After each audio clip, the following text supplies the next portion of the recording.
In the week following former National Security Advisor Michael Flynn's guilty plea, new details have emerged about the meeting President Donald Trump's son, Donald Trump Jr., attended in July 2016 with a Russian lawyer who offered him dirt on Hillary Clinton, among other revelations. The investigation of special counsel Robert Mueller has also come under fire from Republicans, who, together with Trump himself, criticized the FBI over supposed partisan bias this week. Here's everything you need to know about the Trump-Russia investigation from this week. Trump Jr. asked Russian attorney Natalia Veselnitskaya in June 2016 for evidence of illegal donations to the Clinton Foundation. Veselnitskaya stated that she did not have the information Trump Jr. was reportedly looking for, and said Trump Jr. misunderstood the purpose of the meeting. When Trump Jr. realized she did not have damaging information on Clinton, the 2016 Democratic presidential nominee, Veselnitskaya said the meeting went downhill. Rob Goldstone sent follow-up emails after the Trump Tower meeting after initially convincing Trump Jr. to meet with Veselnitskaya on the basis that she had information about Clinton. Goldstone, a publicist for a Trump-connected Russian oligarch, suggested a plan for then-candidate Donald Trump to create a page on a Russian social networking website. In the email, Goldstone also mentioned that Trump Jr. and then-campaign chairman Paul Manafort would go along with the idea. Goldstone also called reports of Russianing of the Democratic National Committee eerily weird, because of what the Russians had discussed at the meeting. Flynn told a former Russian business partner that the U.S. would end sanctions against Russia. Flynn suggested to a business associate that sanctions on Russia imposed by the Obama administration in December would be ripped up under Trump, a whistleblower told a Democratic congressman. Flynn apparently told the associate this information minutes after Trump was inaugurated.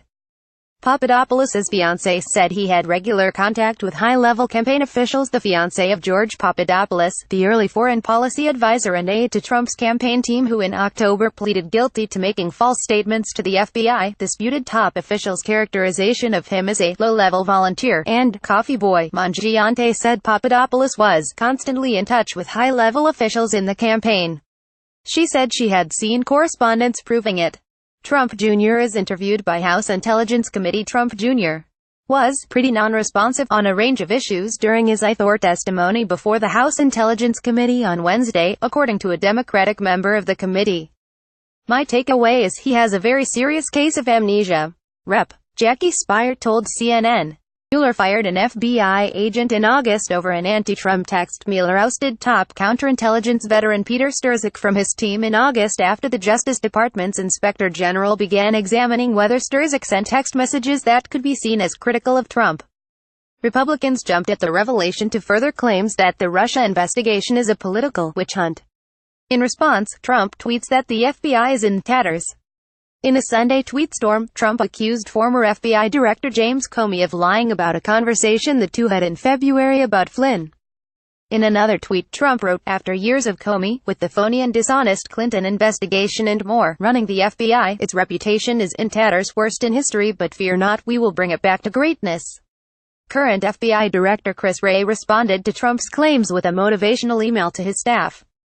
"It is truly an honor to represent you," Wray wrote. Louis Gohmert asks FBI Director during hearing about FBI agents' political biases. A Republican member of the House Judiciary Committee left several observers stunned on Thursday when he read off a list of names of agents to the FBI Director and asked him to disclose their political biases.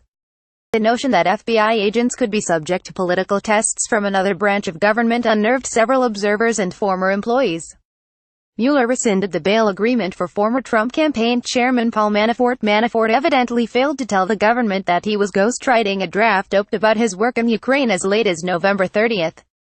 He was working on it with a longtime Russian colleague who is assessed to have ties to Russian intelligence, according to the special counsel's court filing.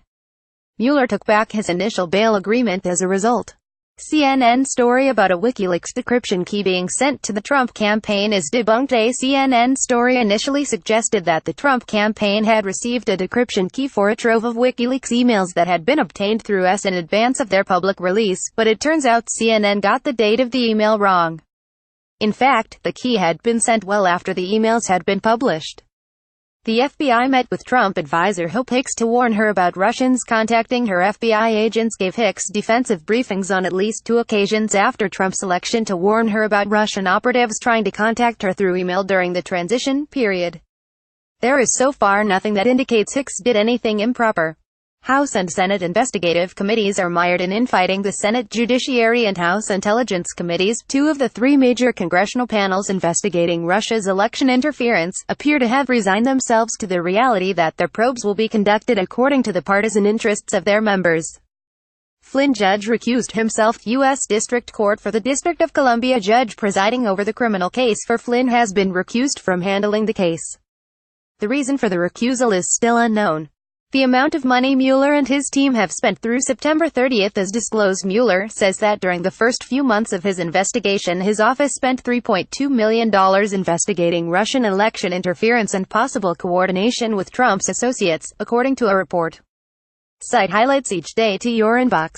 Follow Business Insider Australia on Facebook, Twitter, LinkedIn, and Instagram.